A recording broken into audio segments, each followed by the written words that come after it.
చూసి నేర్చుకో, ఆ పిల్లలు చూసి నేర్చుకో. వాళ్ళు మంచిగా పాటలు పాడతారు, సండే స్కూల్కి వెళ్తారు, చక్కగా వాక్యం చెప్తారు, వాక్యం వింటారు, వాక్యం చదువుతారు, ప్రార్థన చేస్తారు అని ఇతరులు మన గురించి చెప్పుకునే స్థాయిలో మన భక్తి ఉండాలి. అలా కాకుండా లేకుండా ఇష్టానుసారం జీవిస్తే మన భక్తి కిందకి రాదు.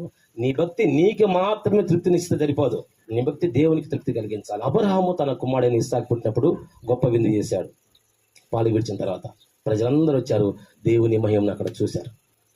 అలాగే అన్నా కూడా తన కుమారుడు పుట్టాక పాలు మాన్పించినాక తన దగ్గర ఉంచింది, తర్వాత తీసుకెళ్ళిపోయి దేవుని మందిరంలో ఉంచడం వల్ల అతను పెరిగి ఎదిగి వర్ధిల్లుతూ, అసలు ఎలా ఉందంటే అతను ఒక దీర్ఘదర్శి. ఆయన ఒక ఊరికి వస్తుంటే ఆ ఊరి ప్రజలందరూ కూడా ఆయనకి ఎదురు వచ్చేసాయా, సమాధానకరంగా వస్తున్నావా అంటే ఆయన ఏ వార్త తీసుకొస్తాడు దేవుని దగ్గర నుంచి అని దీర్ఘదర్శి అనబడిన ఈ సమీలు గారు వస్తుంటే ఆ గ్రామస్తులు, ఆ పట్టణస్తులు భయపడేవాళ్ళు.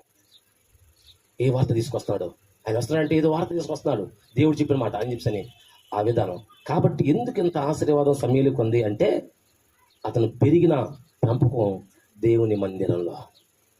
మనం కూడా దేవుని మందిరానికి రావాలి, మన పిల్లలను దేవుని మందిరానికి తీసుకురావాలి.